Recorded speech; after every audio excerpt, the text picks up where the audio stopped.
Hi everyone, welcome. I'm Jenna Callahan from the Powassan Area Family Health Team, and welcome to the Mindfulness series. This video has a particular focus on stress in general.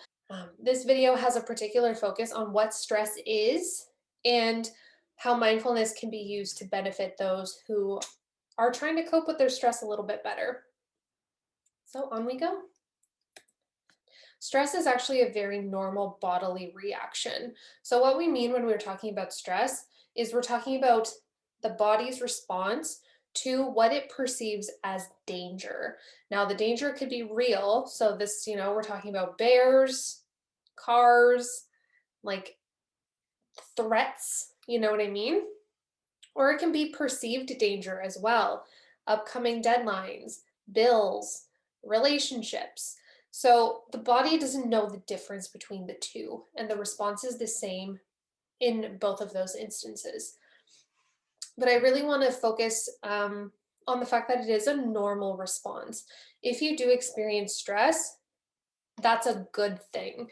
That means that your body is working the way that it's supposed to be working, and that it's addressing factors in your life which could possibly be harmful.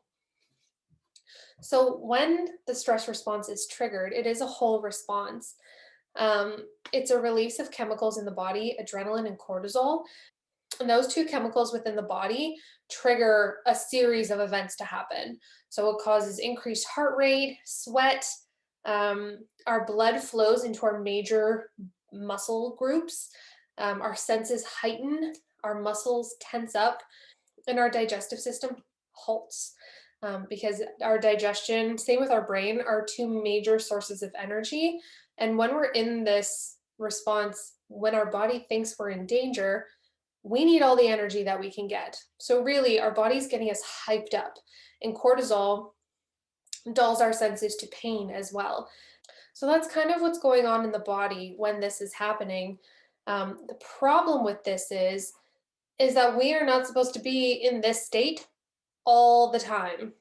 This was made evolutionarily in response to danger. But the danger back when we were still cave people was animals that were bigger than us, other groups of people that weren't part of our community, and that was kind of it.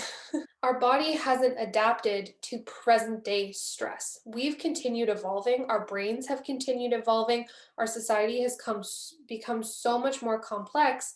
Our body just has not caught up. We still get the same signal that we're in danger. Our body just doesn't interpret what that danger is and how to react to it any differently than this response here. So I'm sure many of you can kind of go back in your memory, or maybe you're experiencing it right now, where you can remember those things happening to you. Palms can get sweaty, our temperature rises, our faces can blush and go red, depends on the person. Those are all very natural responses to stress. And we also have the thoughts and feelings that are associated with stress as well, right? So difficulty concentrating, worry, memory lapses or issues, and then just general irritability, an inability to relax, and prolonged stress can lead into experiences of anxiety and depression. So by this, we know that long-term stress that is not addressed within that moment can be harmful to us. It's not a good thing for our body to be in this state for a long time. And we see this as long-term stress can lead to heart issues, high blood pressure, diabetes, headaches, some pretty nasty repercussions can come out of prolonged stress. So here are some different types of stress. Usually how we define stress would be if our demands are high and our capacity to meet those demands is quite low. So it's obviously this dichotomy where we keep having this pressure over and over and over again, and our ability to manage keeps depleting, whether that's energy, finances, like you name it. Um, the demands continue being high, and our capacity to cope lessens and lessens. So, high demands is a big one. It could be work related, family and relationship related, financial, and of course, any sort of major life changes can obviously bring stress. The things that can make stress worse is having a limited support. Humans are very social animals. We thrive in community as much as some of us think we're very, very introverted, which is, of course, a natural thing. In times of stress, again, evolutionarily, it goes back to survival, and survival was sustained in communities. It kept us safe. So, having a limited support can make us feel very alone and make us vulnerable and isolated.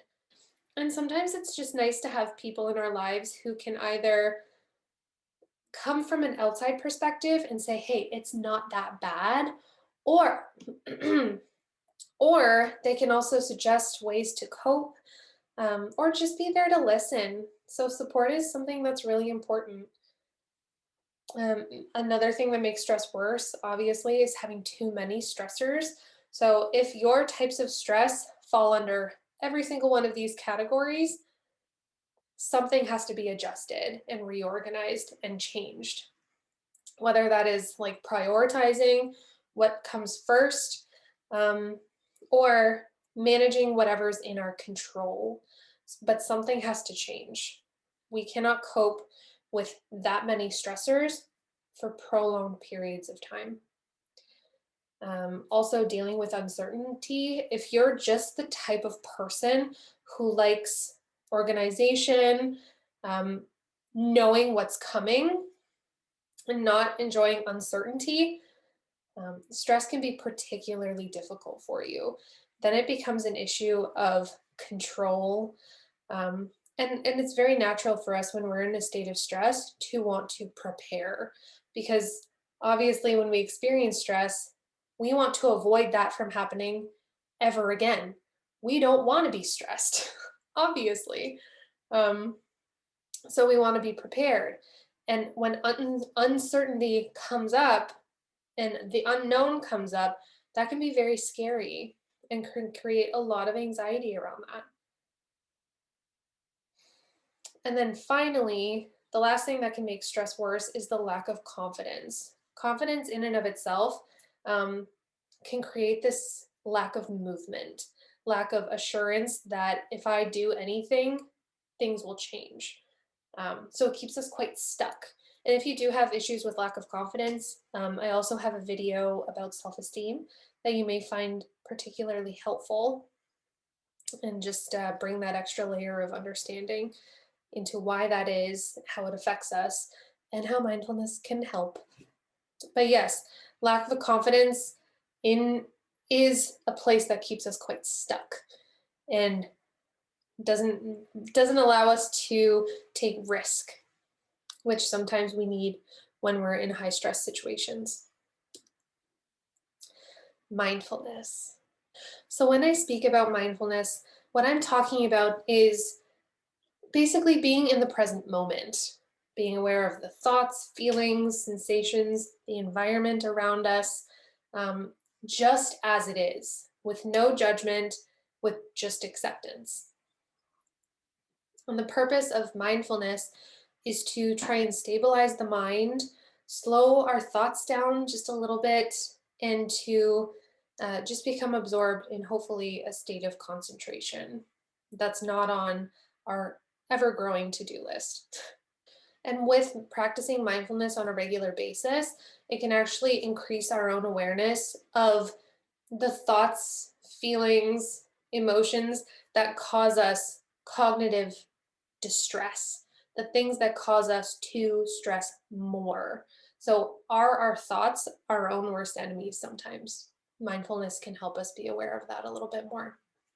Mindfulness, in and of itself, actually is encouraging of the relaxation response, which has been kind of documented as being the counteraction of the stress response.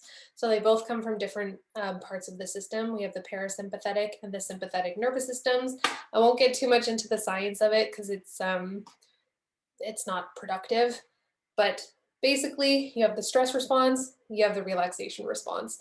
The stress response kicks on when we perceive danger.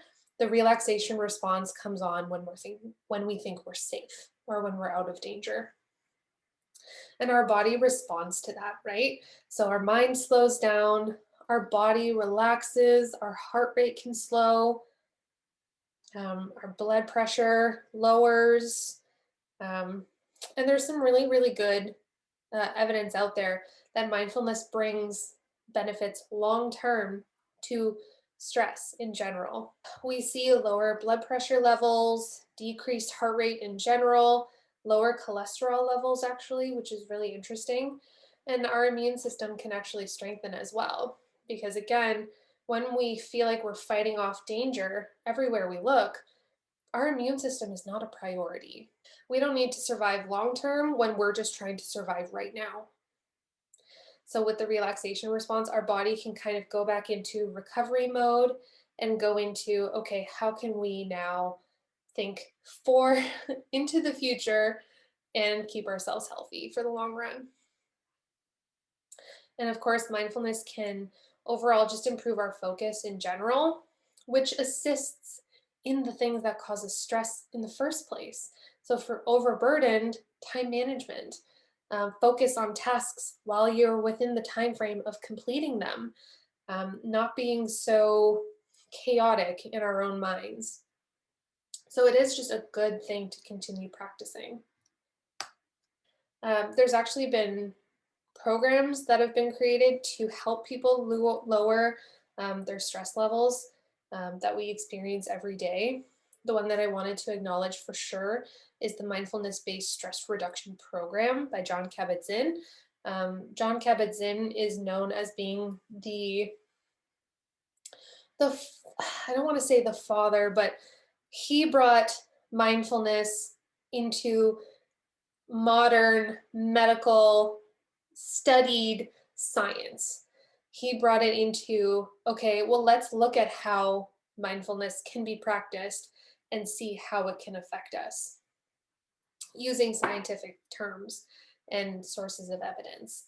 So he created this program actually for a hospital setting, and he practiced it within patients, I believe, and the results were very good. So much so that the program is still run today. You can find the program online. Luckily, they're doing it online these days. It's 8 weeks, and every week has a different kind of focus. One of the focuses is self-compassion. Another is just very basic introduction to what mindfulness is, because I don't think a lot of us really know. Another is kind of how to incorporate it into movement and walking. It's a great program. I've taken it myself, and I do highly recommend. It makes a world of difference, and it breaks down the stereotype of what meditation is, because we think we just have to sit in this perfectly quiet room where we are, much like this guy here with our eyes closed and very like yin and yang. But really, mindfulness can be a practice that is very much at any time. It can be while we're in the car, eating, walking. It's just taking a moment to come back into the present and just, whether that's listening to the heart or feeling the heartbeat, paying attention to breathing, paying attention to whatever noises are around you, that's mindful as well. Whatever brings you back to the present. There's also mindfulness-based cognitive therapy, so that's how mindfulness can help with thoughts in general. And like I mentioned before, informal practice is great. If it's just taking a moment while walking the dog outside to listen to the sounds around you, or notice the color of the leaves, or the feeling of the breeze, the feeling of your feet on the pavement or the soil. that is practicing mindfulness. It's just getting us out of our own heads a little bit more. Um, I also encourage mindful minutes where it's just taking a couple of minutes and incorporating mindfulness into our day to day. I usually recommend starting slow, so not thinking that you're going to sit there for an hour being mindful, but starting with like 2 minutes, 5 minutes, whatever you can kind of sit with, um, and just practicing. And I obviously recommend guidance as well. That can be really helpful just to kind of steer people in the right direction on how it works. Um, and finally, informal practice like art, music, um, those can be really helpful. We're doing something. We're not just sitting there um, practicing on a whim. Art-based mindfulness can be really helpful as well for those who want to do something tangible with their hands that'll keep them focused. Um, so I recommend that.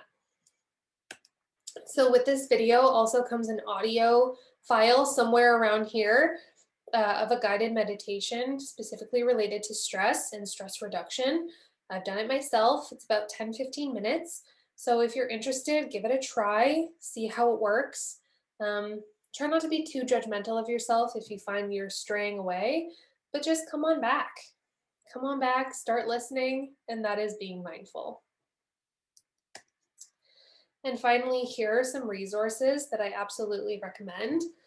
There's the Insight Timer, which is free. Headspace and Calm apps are also available as well. They do have an associated cost. But if you're feeling invested or you want to invest, then definitely do that. I also recommend the mountain meditation. You can find it on YouTube.